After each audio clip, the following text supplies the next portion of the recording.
Hello, I'm Rick Anthony, one of the producers here at MLTV 21. What I enjoy most about doing my shows is the opportunity to meet so many interesting people, many of whom are truly outstanding human beings whose lives are especially inspirational. None more so than Jim Murray, who passed away recently at age 87.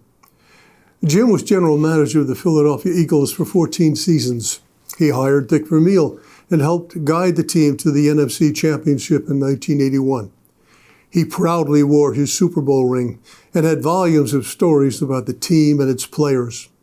Not bad for a kid from West Philadelphia row house.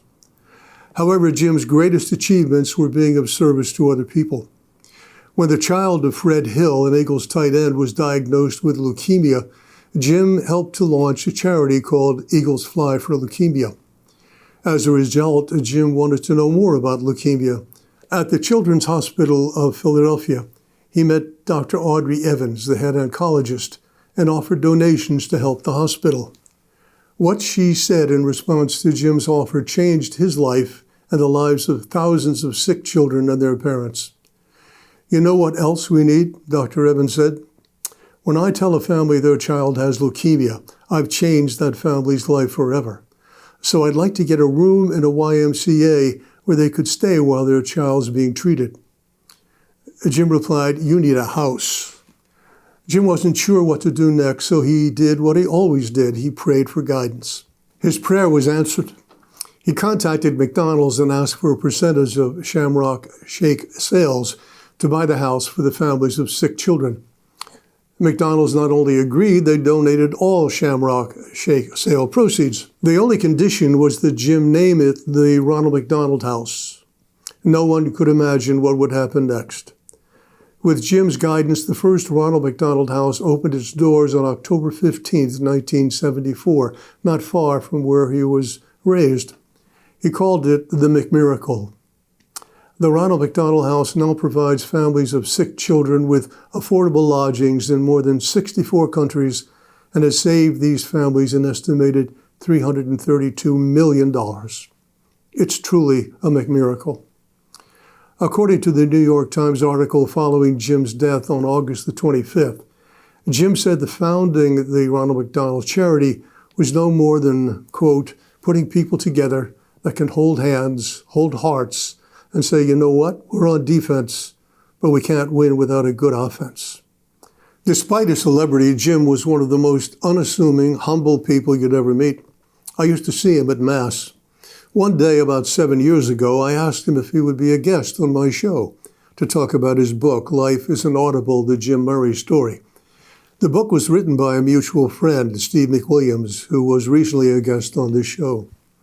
Here's a clip from the interview, recorded on May 28th, 2019. Is that how you approach life? What's next? Yeah, absolutely. Everything's from a The next 5 minutes, that's how he approaches it. No, you know, I think it all does fit. I don't think there are any accidents. I think the three of us are sitting here.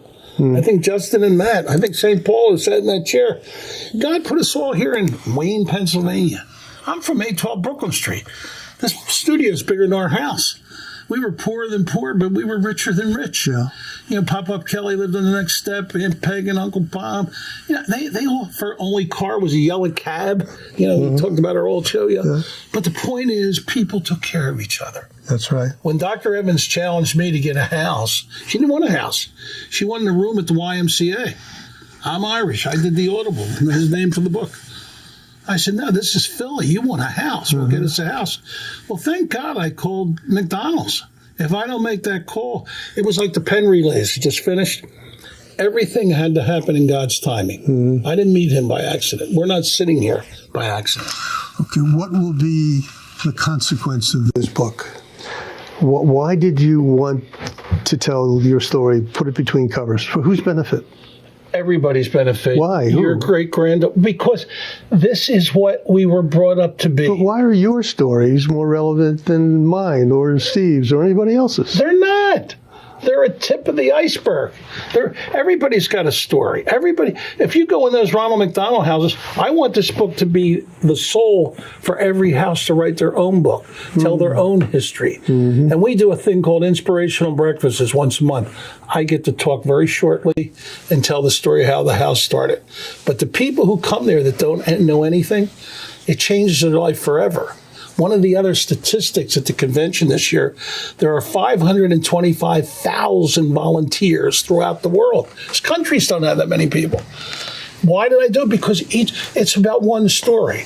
To me, it's all, I could have had him write an encyclopedia about the ones that have touched my life. Yes. And it's Philly. The other title we're going to have, Great Things Start in Philly. You know what? That Constitution, I went with Ed Pizak, the guy that Mrs. Paulsford. Yes. There are too many stories about him. Some of them are in here. But one of the things I did, I went to the 200th anniversary of the Constitution. And in the 13 original colonies, Pizak had an exact duplicate of the Liberty Bell made. It didn't have a crack in it. And each state did their own thing. And the thing I remember the most is how many constitutions were modeled on what started in Philly by a bunch of farmers and guys. Well, that's what the Ronald McDonald House is every over the world. Yes. They all reflect their own city. And it's about one family. That was Jim Murray, a quick Irish wit, an engaging storyteller, a philanthropic entrepreneur, a selfless man who received great joy in helping others, for which he is now enjoying his eternal reward. Rest in peace, friend.